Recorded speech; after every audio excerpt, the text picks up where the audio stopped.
उन्हाळ्यात शरीराला थंडावा देणारे, जळजळ दूर करणारे असे सरबताचे 4 प्रकार आज आपण करणार आहोत. नमस्कार, स्वागत आहे तुमचं मराठी किचनमध्ये.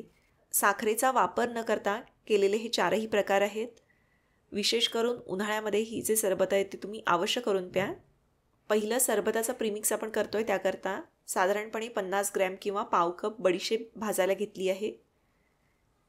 त्याचप्रमाणे याच्यामध्ये 2 ते 3 वेलची घातले. अगदी 3 ते 4 मिरी याच्यामध्ये घालायची, किंवा तुम्हाला थोडंसं तिखटशी चव आवडत नसेल तर मिरी नाही घातली तरीसुद्धा चालेल. बडीशेप हलकी भाजून घ्यायची, खूप जास्त कडक भाजायची गरज नाही आहे. बडीशेप भाजल्याचा थोडासा सुवास यायला लागतो इतपत ही भाजून घ्या. आणि मग बडीशेप थंड करून घेतली. आता हे जे सरबताचं प्रीमिक्स आपण करणार आहोत त्याकरता याच्यामध्ये आपण खडी साखरेचा वापर करणार आहोत. खडी साखर जी असते ती थंडावा देणारी असते, तब्येतीसाठी सुद्धा साखरेपेक्षा चांगली असते.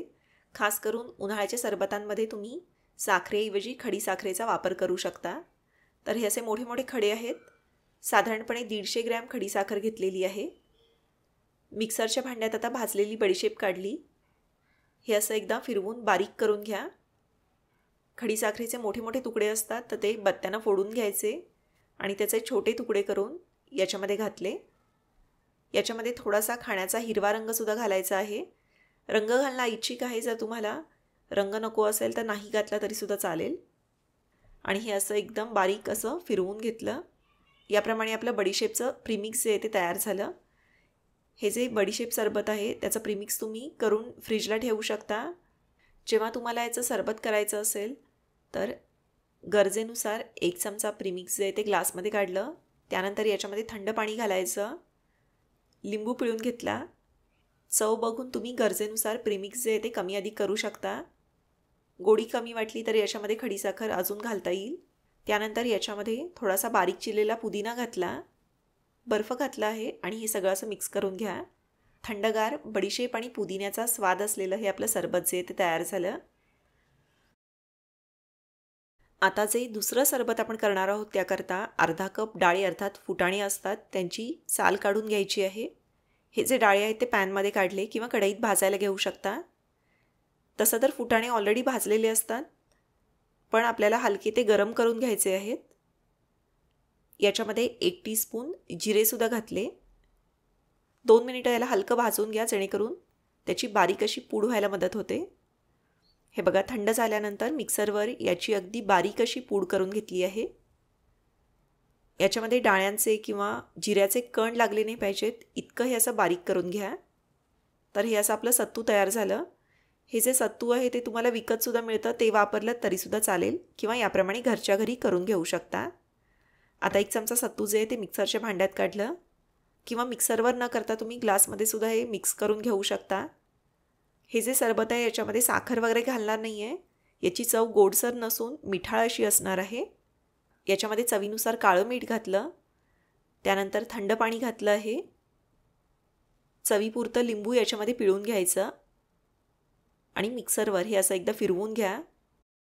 हे असं एकदा फिरवून घेतलं व्यवस्थित. सत्तू जे ते मिक्स झालं की आपलं सत्तूचं जे सरबत आहे ते तयार झालं. याच्यामध्ये फुटाणे असल्यामुळं अतिशय पौष्टिक, प्रथिनांनी भरपूर असं हे सरबत आहे आणि शरीराची झीज भरून येण्यासाठी हे मदत करतं. कामाचा थकवा दूर करतं किंवा व्यायाम केल्यानंतरसुद्धा हे सरबत जे आहे ते घेणं अतिशय उपयुक्त आहे. चवीला हे सरबत मिठाळ असं लागतं आणि जिऱ्याचा स्वाद यायला येतो. पिण्याच्या वेळेससुद्धा एकदा हलवून घ्या, कारण डाळची जी पूड आहे ती खाली बसू शकते. आता आपण करणार आहोत कलिंगडाचं सरबत. आता मिक्सरवर कलिंगडाचा ज्यूस करायचं म्हटलं तर बिया वगैरे ज्या आहेत त्या बारीक होतात, पण कलिंगडाच्या बिया काढायची गरज नाही. शिवाय मिक्सरचा वापर न करता आपण याचा ज्यूस काढून घेणार आहोत. तर त्याकरता कलिंगडाचे हे असे मोठे मोठे काप करून घेतलेत आणि बारीक अशा किसणीनं हे जे काप आहेत ते किसून घ्यायचे. कलिंगडाचे जे काप आहेत ते अगदी सहज किसले जातात, खूप जोर द्यावा लागत नाही. 2 मिनिटात आणि फटाफटही होतं. त्यानंतर जी पुरणाची चाळणी असते किंवा जाड अशी गाळणी असते तिनं हा जो पल्प आहे तो गाळून घेऊ शकता, म्हणजे मग बियासुद्धा वेगळ्या होतात. हे बघा, याप्रमाणे चमच्यानं चांगलं दाबून असं हे गाळून घ्या. हे बघा, याप्रमाणे आपला थंडगार असा कलिंगडाचा ज्यूस जो आहे तो मिक्सरचा वापर न करता सुद्धा तयार झालेला आहे. याच्यामध्ये थोडंसं काळं मीठ घालायचं. थंडगार असा कलिंगडाचा ज्यूस आपला तयार झाला. आता जो चौथा आणि शेवटचा प्रकार आहे त्याकरता ही अशी थोडीशी छोट्या लिंबा एवढी चिंच घेतलेली आहे. जेवढी चिंच घेतली आहे त्याच्या दुप्पट गूळ पातेल्यामध्ये काढला, पाणी घातलं आहे.